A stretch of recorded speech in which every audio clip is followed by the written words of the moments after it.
은혜로우신 우리 주 하나님, 오늘도 금요 기도회로 저희들을 불러주시고 하나님의 이름을 불러 하나님을 만날 수 있도록 은혜 주신 것 참으로 감사드립니다. 하나님 자녀들에게 허락된 가장 큰 복은 하나님을 대면할 수 있는, 하나님을 만날 수 있는 복인 줄 믿습니다. 오늘도 주의 이름 부를 때 하나님 만나 주시고 하나님 안에 있는 참된 평강과 기쁨과 은혜들을 맛볼 수 있는 귀한 시간 되도록 역사하여 주옵소서. 거룩하신 우리 주 예수님 이름으로 간절히 기도드리옵나이다. 아멘. 우리 사도신경 함께 고백드리겠습니다. 전능하사 천지를 만드신 하나님 아버지를 내가 믿사오며 그 외아들 우리 주 예수 그리스도를 믿사오니 이는 성령으로 잉태하사 동정녀 마리아에게 나시고 본디오 빌라도에게 고난을 받으사 십자가에 못 박혀 죽으시고 장사한 지 사흘 만에 죽은 자 가운데서 다시 살아나시며 하늘에 오르사 전능하신 하나님 우편에 앉아 계시다가 저리로서 산 자와 죽은 자를 심판하러 오시리라. 성령을 믿사오며 거룩한 공예와 성도가 서로 교통하는 것과 죄를 사하여 주시는 것과 몸이 다시 사는 것과 영원히 사는 것을 믿사옵나이다. 아멘. 자, 우리 찬송가 240장, 찬송가 240장 함께 찬송하겠습니다.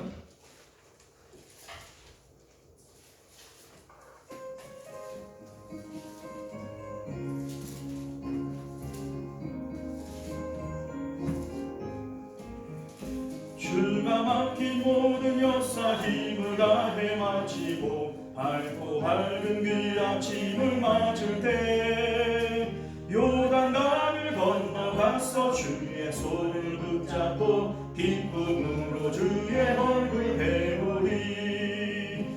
나의 주를 나의 주를 내가 그의 곁에 서서 배우며 나의 주를 나의 주를 손에 못자국을 보고 알겠네. 하늘나라 올라가서 주님 앞에 절하고 온유하신 그 얼굴을 배울 때 있을 곳을 예비하신 크신 사랑 고마워 나의 주께 기쁜 찬송 드리리.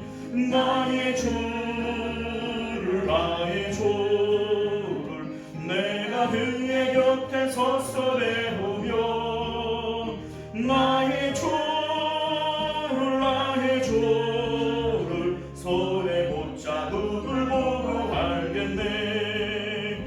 이 세상을 일찍 떠나 살아가는 성도들 나를 맞을 준비하고 있겠네. 저희들과 한 소리로 찬송 부르기 전에 먼저 사랑하는 주를 배우리. 나의 주를 나의 주를 내가 그의 곁에 서서 배우며 나의 주를 나의 주를 손에 못자국을 보고 알겠네. 영화로운 시로성에 들어가서 다닐 때 흰 옷 입고 황금길을 다니며 금고 맞추어서 새 노래를 부를 때 세상 고생 모두 잊어버리리. 아멘. 나의 주를 나의 주를 내가 그의 곁에 서서 배우며 나의 주를 나의 주를 손에 못자국을 보고 나의 주를 나의 주를 나의 주를 내가 그의 곁에 서서 배우며 나의 주를 나의 주를 손에 못자국을 보고 알겠네. 자, 이 시간 우리 예배를 위해서 함께 기도하겠습니다. 오늘도 주님 가까이고 우리를 불러주시고 하나님을 만나는 귀한 은혜가 있도록 주님 붙잡아 주옵소서. 우리 하나님 앞에 예배를 위해서 주여 한번 외치고 기도하겠습니다. 주여, 은혜로우신 우리 주 하나님, 오늘도 우리를 예배의 자리로, 기도의 자리로 불러주셨사오니 아버지여, 거저 왔다 거저 돌아가는 심령들 하나라도 잊지 않게 하여 주옵시고, 하나님을 반드시 만나고 하나님으로 풍성한 마음을 가지고 돌아갈 수 있도록 은혜를 베풀어 주옵소서. 하나님으로 충만케 하옵시고 하나님으로 넉넉히 하여 주셔서 우리가 하나님만으로 배부름을 얻을 수 있도록 주님 역사하여 주옵시기를 간절히 바라고나옵나이다.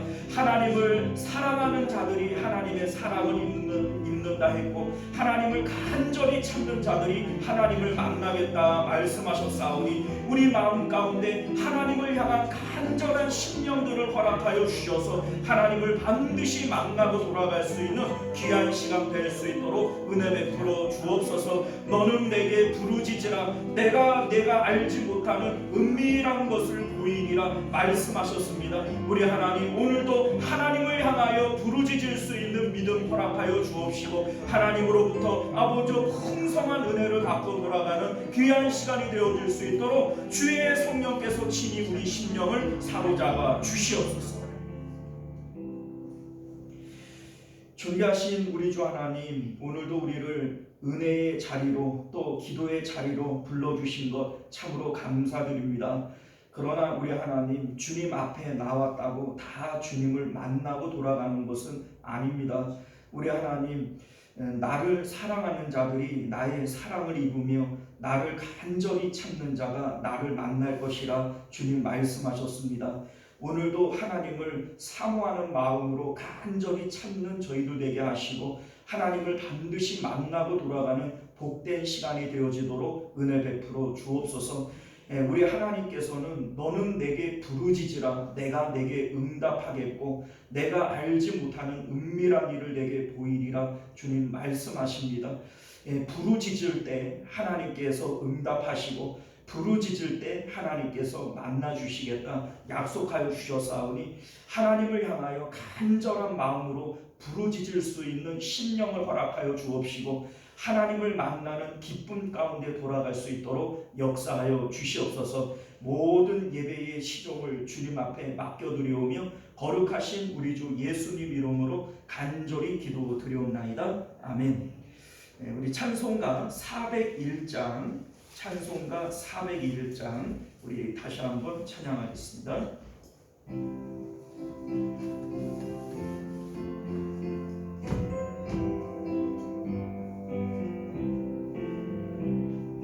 주의 곁에 있을 때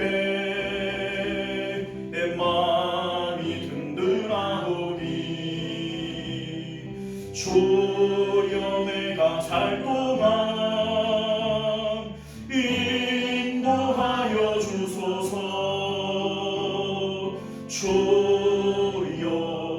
주여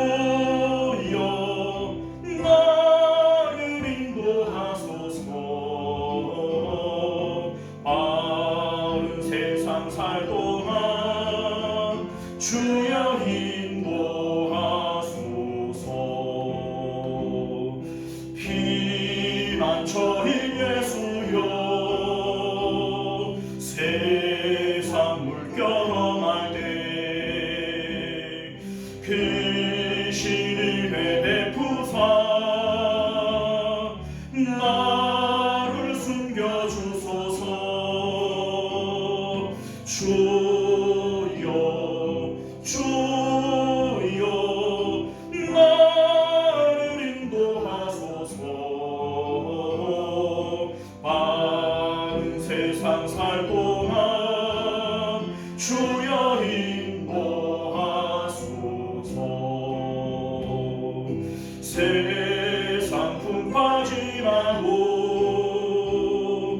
영화로운 나라와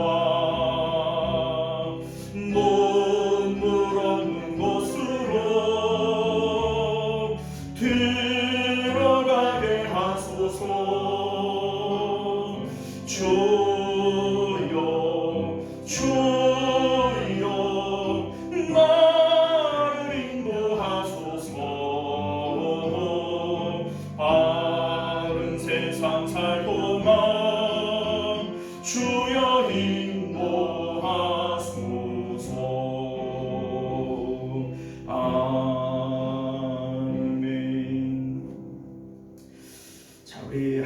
말씀 우리 함께 보도록 하겠습니다. 주보의 예고가 되어진 대로 사무엘상 21장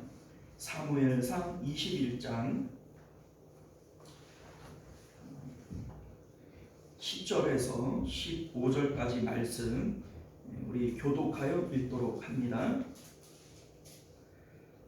찾으신 줄 알고 우리 교독합니다. 그날에 다윗이 사울을 두려워하여 일어나 도망하여 가드왕 아기스에게로 가니 아기스의 신하들이 아기스에게 말하되 이는 그날의 왕 다윗이 아니니까 우리가 춤추며 이 사람의 일을 노래하려 이르되 사울이 죽인 자는 천천히요 다윗은 만만히로다 하지 아니하였나이까 합니다.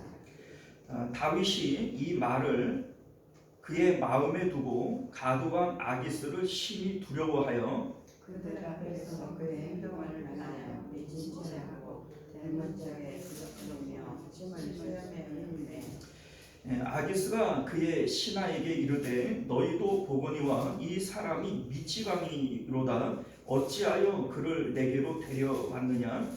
내가 미치광이가 부족하여서 너희가 이자를 잡을까라 내 앞에서 미친 짓을 하게 하느냐. 이 자가 어찌 내 집에 들어오겠느냐 하니라. 아멘. 이제 다 읽었는데 아직도 찾으셔요.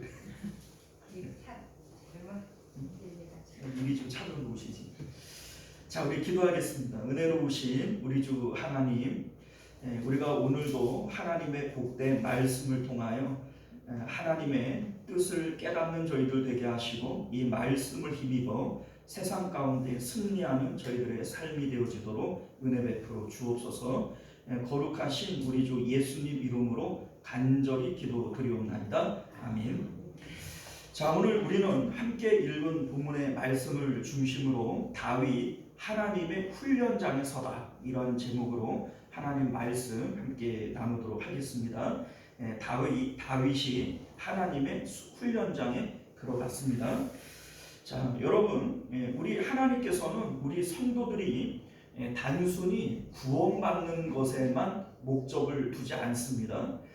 우리 하나님께서 우리를 하나님의 형상으로 창조하셨고 그래서 우리들에게 주문하시기를 내가 거룩하니 너희도 거룩하라, 내가 완전하니 너희도 내 앞에 행하여 완전하라, 이렇게 말씀하십니다. 오늘날 우리 신약의 백성들에게도 그리스도의 장성한 분량에까지 자라나라. 우리 하나님께서는 단순히 우리가 예수님 믿고 구원받고 천국 들어가는 것에 만족하지 않습니다. 하나님의 형상으로 지음 받았기에 또 하나님의 자녀로 우리가 부름 받았기에 하나님을 닮아가기를 원하고 예수님을 닮아가기를 원하는 거예요. 자, 그렇게 우리가 보면 하나님께서 우리에게 요구하시는 수준은 상당히 높다, 이렇게 우리가 볼 수 있는 것이죠. 자, 그래서 우리 하나님께서는 우리를 하나님의 훈련장에 집어넣는 겁니다. 왜 훈련장에 넣어요? 더 성장한 모습으로 우리를 변화시키시기를 원하는 것이죠. 자, 아브라함이 본토 친척 아버지 집을 떠나올 때 아브라함에게는 이미 믿음이 있었어요. 믿음이 없이 하나님의 명령을 따라 아버지 집을 떠나지는 않죠. 자, 그런데 그러한 아브라함을 하나님께서 가나안 땅에 들어왔을 때 가나안 땅에 기근이 일어나게 하고 그 아브라함을 계속 시험해 가십니다. 그리고 마침내 100세에 얻은 그 아들 이삭까지라도 하나님 앞에 바치도록 그렇게 아브라함을 끊임없이 몰아붙이시는 그런 모습들을 우리가 보게 된다는 겁니다. 욥이 하나님 앞에 시험 받기 전에 이미 욥은 하나님께서 의인이라고 인정을 해줬어요. 그러니까 믿음이 아주 좋은 사람이에요. 그럼에도 불구하고 하나님께서는 그 욥을 시험의 장으로 집어넣습니다. 그렇게 하나님께서 욥을 시험하시는 이유가 뭐냐? 더 큰 믿음, 더 좋은 믿음으로 성장시키시기를 원하는 것이다 라고 하는 것을 알게 된다는 것이죠. 요셉도 역시 마찬가지예요. 요셉이 아버지 집에 있을 때 성경을 보면 이미 요셉은 다른 형제들과는 다른 특별한 믿음이 있었던 것을 우리는 알게 됩니다. 그럼에도 불구하고 하나님은 그 요셉을 시험의 장으로 밀어 넣는 거예요. 그 노예로 팔려 나가게 하고 또 감옥에 들어가게 함으로써 그 요셉을 연단하시고 마침내 그 시험이 끝났을 때 총리 대신으로 세우시는 이러한 모습을 우리가 보게 된다는 겁니다. 오늘 본문에 나오는 다윗도 역시 마찬가지예요. 다윗은 이미 믿음이 있어요. 믿음이 없어서가 아니라 믿음이 있는데 이 다윗을 하나님께서 훈련장으로 밀어 넣는 겁니다. 그래서 이 다윗을 연단하시고 더 좋은 믿음, 하나님께서 원하시는 모습으로 변화시키신 이후에 다윗을 왕으로 세우실 것이라는 것이죠. 자, 이와 같이 하나님께서는 오늘날 우리들에게도 너 예수님 믿냐? 그래서 구원 받았냐? 그러면 됐다. 이렇게 하시는 것이 아니라 이미 믿음이 있는 우리들, 하나님을 사랑하는 우리들에게 하나님의 훈련장으로 밀어 넣어버리시는 거예요.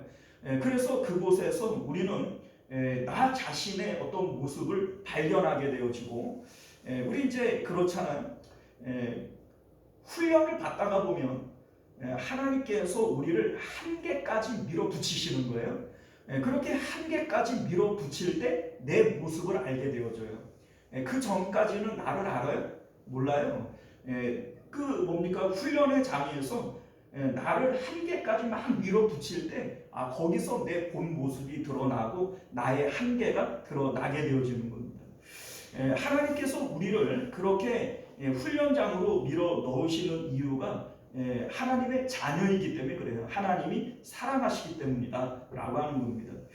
가령 여러분들이 뭐 자녀들을 다 양육을 해 보셨습니다만 자녀들에게 야 너는 그냥 대충 살다가 대충 죽어라 이렇게 얘기하는 부모가 있겠어요? 안 그래요. 나 닮았으면 머리 나쁠 거 뻔히 다 알면서도 너 뭐 될래? 너 나중에 국회의원 되라, 뭐 판검사 되라. 이런 얘기를 왜 합니까? 자기 닮았으면 절대 못 될 걸 아는데 그거 그렇게 얘기하는 이유가 뭐냐면 자녀이기 때문에 그래요. 그래서 뭐 이왕이면은 더 큰 꿈을 가지고 그리고 그 꿈을 응원해주고 뭐 이렇게 하는 것은 자녀이기 때문에 그런 겁니다. 우리 하나님께서도 역시 마찬가지예요. 우리가 어떻게 하나님처럼 거룩해지고 하나님처럼 완전해질 수 있겠어요? 그럼에도 불구하고 하나님의 자녀이기 때문에 하나님의 형상으로 지음을 받았기 때문에 그렇게 되어지기를 바라고 응원하는 것이 우리 하나님의 아버지시다 라고 하는 것을 우리가 알게 되어지는 겁니다. 자, 오늘 본문은 다윗이 사울 왕을 피해서 본격적으로 도망자 생활을 시작하는 이러한 모습을 우리에게 보여주고 있습니다. 우리 지난 시간에 요나단과 눈물의 이별을 하는 장면을 우리가 함께 살펴봤어요. 이제 요나단까지도 이제 다윗을 보호해 줄 수 없어요. 이전에 사무엘에게 도망을 갔었는데 그 사무엘도 다윗을 보호해 주지를 못합니다. 이제 세 번씩이나 암살자를 보내고 그들이 실패하니까는 사울 왕 스스로가 죽이겠다고 오는 그 모습을 볼 때 사무엘도 안전한 곳이 아니다 이렇게 판단이 되어지고 또 요나단 이 왕자잖아요. 왕자도 나를 보호해 줄 수 없다. 이렇게 판단이 되어질 때 다윗은 이제 뭐 더 이상 이스라엘 가운데 누구도 의지할 곳이 이제는 더 이상 없게 되어지는 거예요.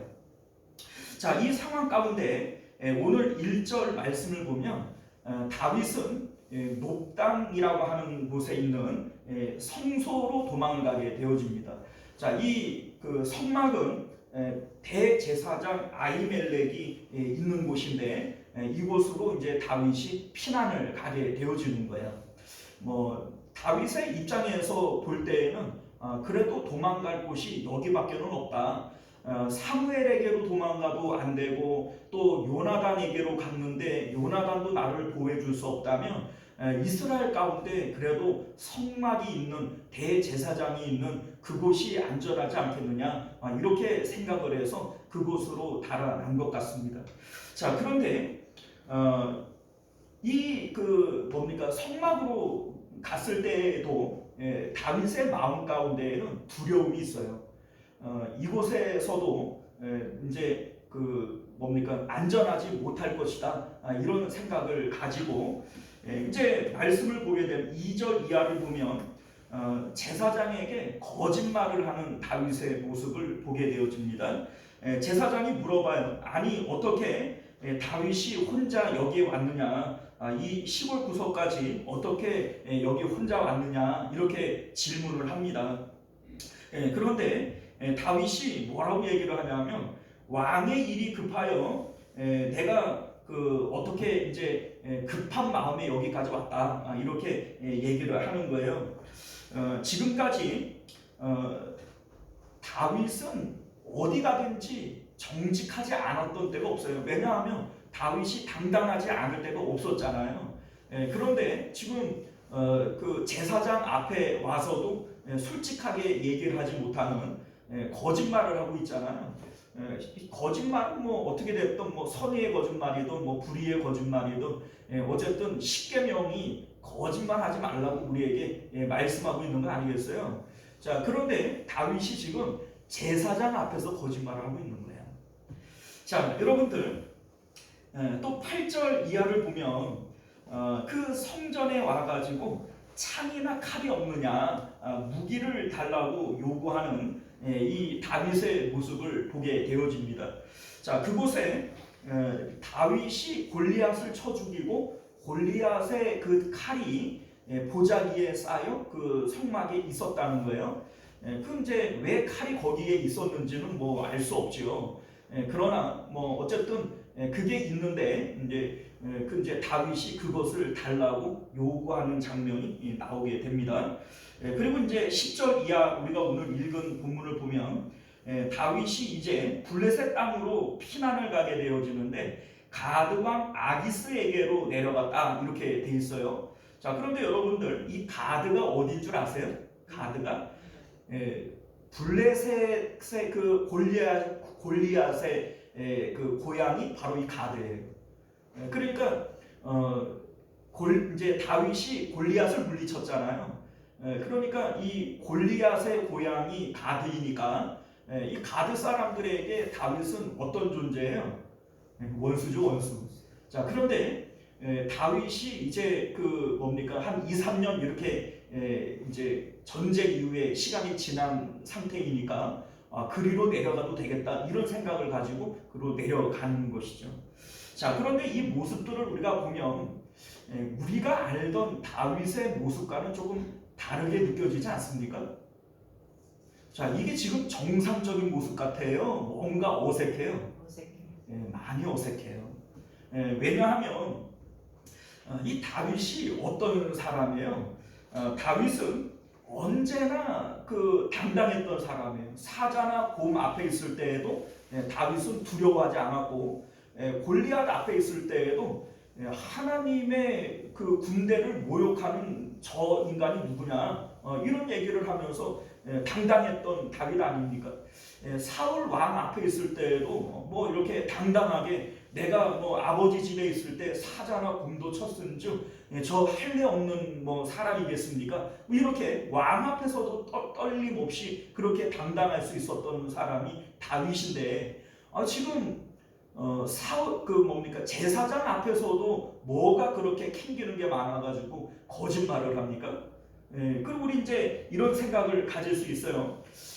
다윗이 이제 제사장에게 사울 왕이 나를 죽이려고 한다, 뭐 이렇게 얘기를 한다고 제사장이 믿어줄까, 이런 의심이 들 수도 있고, 또 뭐 구차하게 얘기하고 싶지 않은 이러한 생각도 있을 수 있겠고, 또 뭐 사실대로 얘기를 했을 때 이 제사장이 자기를 보호하면 결국 사울 왕에게 보복을 당할 수도 있겠다, 이런 생각을 해서 거짓말을 할 수도 있을 것 같아요.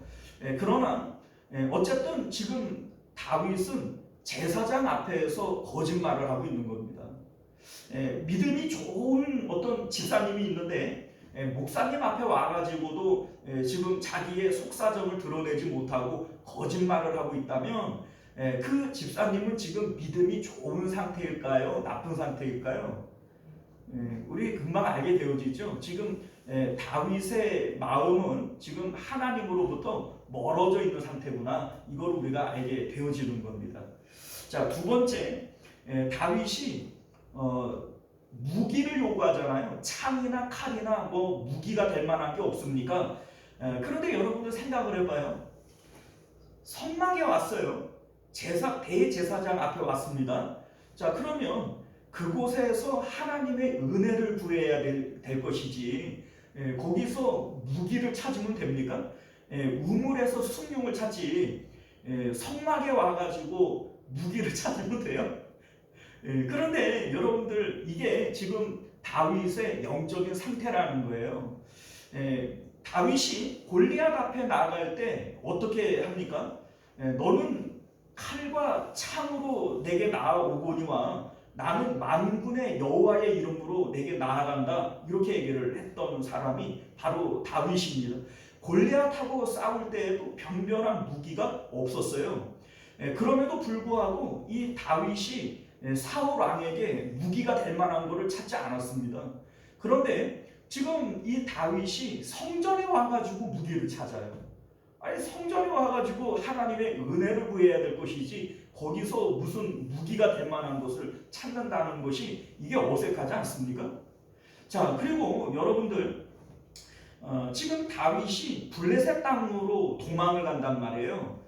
그런데 이 블레셋이라고 하는 곳은 골리앗의 고향입니다. 그런데 이 다윗이 골리앗과 싸우러 나아갈 때 뭐라고 얘기를 해요? 이 할례 없는 백성이 만군의 그 여호와의 그 군대를 모독하느냐? 이렇게 얘기를 하면서 할례 없는 백성이라고 그냥 낮추어 얘기하고 무시하고 뭐 이렇게 한단 말이에요.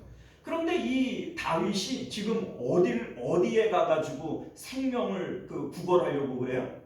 그 블레셋에 가가지고 그 할례 없는 백성들에게 가가지고 생명을 지금 영령하려고 하고 있다는 겁니다. 그곳에서도 이제 그 블레셋 사람들이 이 다윗을 죽이려고 하잖아요. 그러니까 그 앞에서 그냥 막 수염에다가 침을 질질 흘리면서 미친 채를 해가지고 겨우 살아가고 나옵니다. 그 할례 없는 백성들에게 미친 채 해가지고 그 침 흘리면서 살아나오는 이 다윗의 모습을 한번 생각을 해보세요. 여러분들 지금 이 다윗이 골리앗을 무찌르고 전쟁에 나갈 때마다 승리했던 만만이요 이렇게 찬양을 받았던 이 다윗과 같은 사람이 맞습니까? 자, 우리가 볼 때에는 너무나도 어색하고 이게 어떻게 다윗인가 이렇게 생각이 들 만큼 우리 마음이 민망해지는 거예요. 자, 그런데 여러분들 오늘 이 본문이 우리에게 말씀해주고 있는 내용이 뭐냐면 지금 다윗의 마음은요 하나님으로부터 상당히 멀어져 있다라고 하는 것을 우리가 알게 되어지는 겁니다. 분명히 같은 다윗이거든요. 그런데 이 같은 다윗인데 뭐가 다르냐면 이전에 골리앗과 싸울 때 또 사자와 곰을 쳐 죽일 때 그때의 다윗은 하나님의 은혜로 충만했고 하나님과 함께 있었던 다윗이에요. 그런데 지금 이 다윗은 똑같은 다윗이잖아요. 다윗이 바뀐 건 아니에요. 그런데 이 다윗은 뭐가 달라요? 하나님으로부터 마음이 멀어진 다윗이에요. 똑같은 다윗인데 그 차이만 있을 뿐입니다. 우리가 그것을 어떻게 알게 되어지냐면 이미 요나단에게 갔을 때 다윗의 마음은 하나님으로부터 멀어져 있는 상태다. 그것을 우리가 알게 되어져요. 그걸 우리가 어떻게 아냐면 다윗이 요나단 앞에 갔을 때 뭐라고 얘기를 합니까? 우리 이제 20장 1절을 보면 요나단에게 이런 얘기를 해요. 내가 무엇을 하였으며 내 죄악이 무엇이며 내 아버지 앞에서 내 죄가 무엇이기에 그가 내 생명을 찾느냐. 이건 뭐 틀린 얘기는 아니지만 지금 이 얘기는 자기의 의로움을 주장하는 거예요. 누구 앞에서? 요나단 앞에서, 사람 앞에서 자기의 의로움을 주장하는 거예요. 자, 여러분들, 자기 의를 주장하는 것은 언제나 은혜 없는 때에만 할 수 있는 겁니다. 왜 그러냐면 여러분들, 바울과 실라가 억울하게 그 매를 맞고 감옥에 갇혀요. 지금 다윗이 나 억울하다 지금 이 얘기를 하고 있지만 바울과 실라도 억울해요, 안 억울해요? 억울해요. 그런데 바울과 실라는 자기의 억울함과 의로움을 주장하지 않습니다.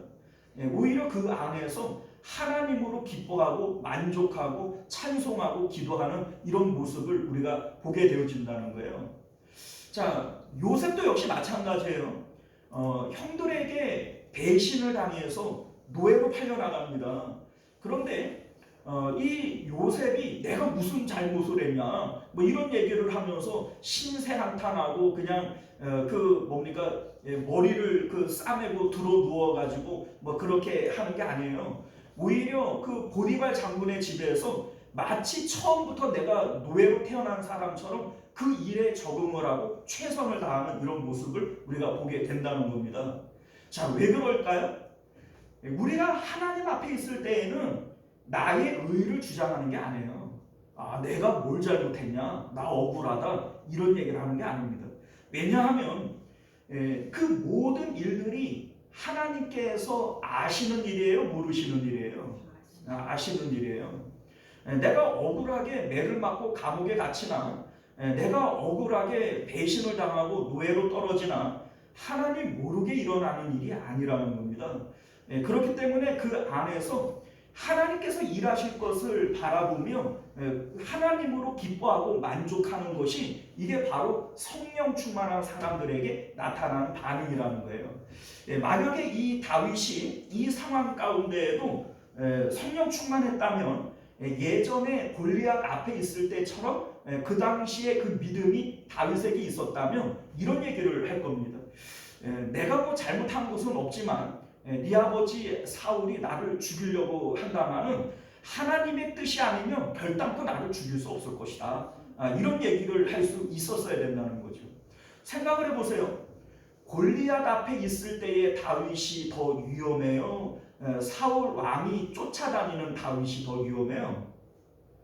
여러분들 골리앗 앞에 있을 때가 훨씬 위험하지 않습니까? 왜냐하면 사울 왕은 죽이려고 그래도 최소한 도망 다닐 수는 있잖아요. 골리앗 앞에서는 도망 다닐 수 없어요. 왜냐하면 무조건 싸워야 되는 겁니다. 그럼 누가 더 위험해요? 골리앗이 100번 위험하죠, 골리앗이. 그런데 왜 골리앗 앞에서는 당당한데 사울 왕 앞에서는 자기가 뭘 잘못했냐고 이렇게 징징 짜는 걸까요? 뭐가 달라진 거예요? 그 마음의 믿음이 달라진 거예요. 엄밀히 얘기를 하면 사울 왕 앞에서는 골리앗 앞에서만큼 위험한 게 아니에요. 왜냐하면 도망갈 수 있거든요. 하나님께서 얼마든지 피신할 수 있게 도와주실 거거든요. 골리앗 앞에서도 지키신 하나님이 사울 왕 앞에서 못 지키겠어요? 여러분들, 이거는 결과적으로 우리가 따지고 볼 때 다윗의 믿음이 달라진 것이지 환경이 달라진 것이 문제가 아니다. 이거를 우리가 알게 된다는 겁니다. 자, 여러분들, 우리 이제 우리는 이 내용을 통해서 다윗이 철저하게 무너지는 이 모습을 우리가 보게 되어지는 거예요. 하나님께서는 지금 다윗을 하나님의 시험의 장소, 훈련의 장소로 몰아넣어요. 몰아넣으심으로써 내 미천을 다 드러내게 하는 거예요. 소위 나를 빨가벗겨버리는 겁니다. 나를 빨가벗김으로써 나 자신이 어떤 사람인 것을 하나님께서는 보여주시는 거예요. 사실 이 다윗이 하나님과 함께 있으면서 사자나 곰도 이기고 골리앗도 이기고 가는 곳마다 하나님이 이기게 하시고 이렇게 승승장구하면서 사람들이 춤추며 노래하기를 사울이 죽인 자는 천천히요 다윗은 만만히로다 뭐 이렇게 칭송을 하고 다윗이 뭐 장군이 되어지고 사울 왕의 그 사위가 되어지고 이렇게 하면서 사람들이 나를 찬송하는 그게 난 줄 알게 되어진 거예요. 여러분들 우리가 가끔 그런 실수를 할 때가 있어요. 사람들이 다 나를 그냥 뭐 대단하다고 칭찬하고 뭐 박수치고 이렇게 하면은 나도 모르게 원래 그게 난 줄 알아요. 그건 나 아닙니다, 여러분들. 사람들이 나를 착한 사람이라고 얘기한다고 나 착한 사람도 아니고, 사람들이 나를 못된 사람이라고 얘기한다고 내가 못된 사람인 것도 아니에요. 그런데 우리는 이걸 착각하는 겁니다. 지금까지 하나님의 은혜로 가는 곳마다 이기게 하셨고 사람들에게 박수받고 칭찬받게 하실 때 그게 원래 나인 줄 아는 거예요. 원래 나인 줄 아는 거예요. 다윗의 마음이 어느 순간인가 교만해져 버렸어요. 그런데 하나님께서 이제 다윗을 그 모든 것을 빼앗아 버리는 거예요. 장군의 자리에서도 내려오게 하시고 사위의 자리에서도 내려오게 하시고 사람들이 박수치고 칭찬하던 그 다윗을 이제 사람들이 죽이려고 드는 이러한 상황 가운데 내몰리게 되어지니까 지금까지 내가 가졌던 모든 것이 원래 내 거였어요? 아니면은 그냥 내가 맡아 가졌던 거예요? 그 내 거 아니었어요. 이거를 하나님께서 발가벗겨 버리는 거예요. 다 빼앗아 버리는 거예요. 그러니까 그 안에서 나를 발견하게 돼버리는 겁니다. 자, 여러분들 베드로도 역시 마찬가지예요. 베드로가 예수님 앞에 뭐라고 얘기해요? 내가 예수님께서 가는 곳까지 내가 어디든지 따라가겠습니다. 내가 죽는 자리에까지도 따라가기로 나는 각오했습니다. 예수님 앞에서 헌장담을 하지 않아요?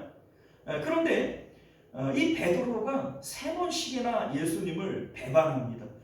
그리고 그 마지막 3번째 배반을 할 때에는 막 저주하고 욕을 하면서 예수님을 딱 배반을 해요. 그런데 마태복음에 의하면 그 순간에 예수님하고 눈이 딱 마주쳐버려요. 여러분들, 하나님께서 굳이 베드로를 그렇게 밑바닥까지 드러나도록 내몰아야만 합니까? 그렇게까지 해야 돼? 그런데 하나님이 그렇게 하시는 이유가 뭘까요? 그게 본래 베드로의 원 모습인 거예요. 우리는 하나님의 은혜로 내 죄가 드러나지 않고 하나님이 나를 옷을 입히잖아요. 옷을 입히니까 내가 목사의 옷을 입고 있고 권사의 옷을 입고 있고 교사의 옷을 입고 있으니까 내가 되게 거룩하고 된 사람처럼 느껴지는 거예요. 사람들이 목사님 그러니까 내가 정말 뭐라도 된 것처럼 그렇게 느껴지는 거예요. 그런데 베드로처럼 오늘 이 다윗처럼 하나님께서 나를 밑바닥까지 끌어내리시고 나를 그냥 빨아벗겨 버리시는 거예요. 그러면 진짜 내 죄악된 모습이 드러나는 겁니다. 나는 아무것도 아니었구나. 나는 정말 죄인 중에 개수였구나. 이거를 하나님께서 드러내도록 하나님이 시험의 장으로 그냥 밀어넣어버리는 거예요. 자, 여러분들, 하나님께서 왜 이렇게 나를 시험의 장소로 밀어넣을까요? 미워서요? 하나님이 베드로가 믿고 다윗이 미워서 이렇게 하셨을까요? 아니에요. 원래 내 거 아닌 것들을 그냥 다 벗겨버리고 내 알맹이가 드러나도록 해야 진짜 나를 발견하게 되어지는 거예요. 그래야 하나님의 은혜가 뭔지를 알게 되어지는 거예요. 하나님의 은혜 없이는 아무것도 아닌 나인 것을 거기서 알게 되어지는 거예요. 자, 여러분들, 하나님께서 이 다윗을 밑바닥까지 끌어내리시고 그렇게 하나님께서는 이 다윗을 지금 빨가벗기는 것처럼 보여지지만 이 가운데 하나님의 은혜가 분명히 있어요. 우리가 하나님의 훈련장에 들어가고 하나님을 나를 밑바닥으로 끌어내릴 때 하나님께서 이제는 나를 사랑하지 않고 나를 버리신 것처럼 느껴질 때가 있습니다. 그러나 여러분들, 그 가운데에도 하나님의 손과 하나님의 지팡이가 나와 함께하는 것임을 믿으실 수 있기를 바라요. 다윗이 지은 시편 23편을 보게 되어지면 내가 사망의 음침한 골짜기로 다닐지라도 그 가운데 주의 손과 주의 지팡이가 나를 안위하신다 이렇게 말씀하고 있지 않습니까? 지금 하나님께서는 다윗을 그냥 밑바닥으로 끌어내리시고 하나님의 시험의 장소로 밀어 넣어버린 거예요. 그런데 이 가운데 하나님께서 안 보이는 것 같지만 없을까요? 그렇지 않습니다. 하나님은 은밀하게 지금 다윗을 돕고 계시는 것을 믿으실 수 있기를 바라요. 마치 이런 거예요. 제가 이제 어렸을 때 우리 이제 아이들하고 이렇게 놀아줘요. 놀아주면서 이렇게 이제 그 놀이터나 뭐 이런 데를 갑니다. 그러면 마음에 이제 이런 생각이 들어요. 이 아이가 내가 숨으면 이 아이가 어떻게 반응을 할까? 내가 숨으면 이 아이가 깜짝 놀라게 이게 좀 장난기가 도는 거죠. 이게 숨어요. 그러면 이 아이가 이제 그것도 모르고 한참 놀아요. 그냥 뭐 있는지 없는지도 모르고 한참 놀아요. 그러다가 이제 가만히 두리번거려 보니까 아빠가 없거든요. 그러면 그때부터 막 이렇게 찾기 시작을 한단 말이에요. 그런데 여러분들 눈에 보이지 않는다고 내가 숨어 있다고 해서 이 아이를 안 지켜볼까요? 아니요. 얘가 어떻게 위험하게 행동하지는 않는지 다치지는 않는지 숨어 있더라도 정말 불꽃 같은 눈으로 지켜보는 겁니다. 우리 하나님 마찬가지예요. 지금 다윗을 시험의 장소로 밀어놓고 하나님께서 그냥 빨가벗기는 그냥 깍대기를 벗기듯이 그렇게 하나님께서 무섭게 지금 다윗을 몰아붙이고 있지만 그 가운데 하나님께서는 불꽃 같은 눈으로 지켜보고 있는 거예요. 자, 여러분들 하나님께서 지금 어떻게 역사하시는지를 한번 볼까요? 지금 다윗이 성전으로 갔어요. 지금 다윗은 지치고 몹시 배가 고파합니다. 그런데 하나님께서 그 성전에서 진설병을 먹게 하시는 거예요. 자, 그런데 이 진설병이라고 하는 것은 마태복음 12장 4절에 예수님께서 이때에 있었던 사건을 안식일과 관련하여 말씀하실 때 이렇게 얘기를 해요. 그가 하나님의 전에 들어가서 제사장 외에는 자기나 그 함께한 자들이 먹어서는 안 되는 진설병을 먹지 아니하였느냐 이렇게 얘기를 해요. 자, 이 무슨 얘기예요? 제사장 외에는 먹지 못하는 진설병이라는 거예요. 그러니까 원래는 다윗과 그 함께하는 사람들이 먹으면 돼요, 안 돼요? 안 돼요. 그런데 다윗이 몹시 배고파하기 때문에 하나님께서 제사장의 마음을 감동해서 그 주게 한 거예요. 그 주게 먹게 한 겁니다. 하나님 은혜인 겁니다. 지금 다윗의 마음은 믿음이 없고 지금 두려움에 떨고 있어요. 그러니까 이전에는 만군의 여호와의 이름으로 나아가노라 골리앗 앞에서 이렇게 얘기했던 다윗이 어디 무기가 없나? 무기가 있어야 좀 내가 덜 무서울 것 같은데 그러면서 마치 우물에서 숭늉을 찾듯이 성전에 가가지고 무기를 찾는 사람이 어디 있어요? 그런데 하나님께서 그곳에 골리앗의 무기를 있게 하시고 그 무기를 주도록 이 또 그 뭡니까 제사장의 마음을 감동하시는 거예요. 그게 분명히 믿음의 행동은 아니거든요. 다윗이 믿음이 있었다면은 성전에서 무기 달라고 요구하지 않았겠죠. 이게 분명히 믿음의 행동은 아니에요. 그럼에도 불구하고 하나님께서는 두려워하고 있는 다윗에게 그것을 허락해 주는 거예요.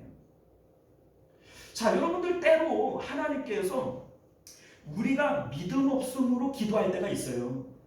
하나님 돈 좀 주세요. 건강 좀 주세요. 하나님 나 이번에 시험 붙게 해주세요. 이게 사실은 꼭 믿음의 기도는 아니죠. 그럼에도 불구하고 하나님이 응답하실 때가 있어요, 없어요? 이거 하나 허락하시는 거예요. 칼을 요구하는 게 이게 믿음의 행동은 아니에요. 그런데 하나님이 칼을 허락하시는 거예요. 믿음의 행동은 아니죠. 그럼에도 하나님께서는 우리의 약함을 아시기 때문에 허락하시는 거예요. 하나님께서 이렇게 좋으신 분이세요. 자, 여러분들 또 블레셋 땅으로 들어가는 것이 믿음의 행동은 아니에요, 그렇죠? 그런데 하나님께서는 그곳에서 다윗이 들어야 할 말을 듣게 하시는 겁니다. 자, 거기 갔더니 뭐라고 얘기해요? 다윗은 지금 믿음이 떨어졌고 자기가 어떤 사람인지를 잃어버렸어요.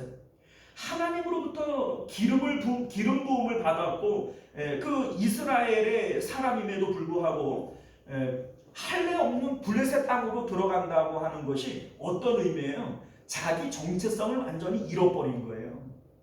이 할례 없는 이 사람들이 뭐 이렇게 무시했던 그곳으로 가서 자기 생명을 의탁한다는 게 무슨 의미예요? 자기가 이제 할례 있는 백성이요 기름 부음 받았다라고 하는 이 모든 정체성을 다 까먹어 버린 거 아니에요.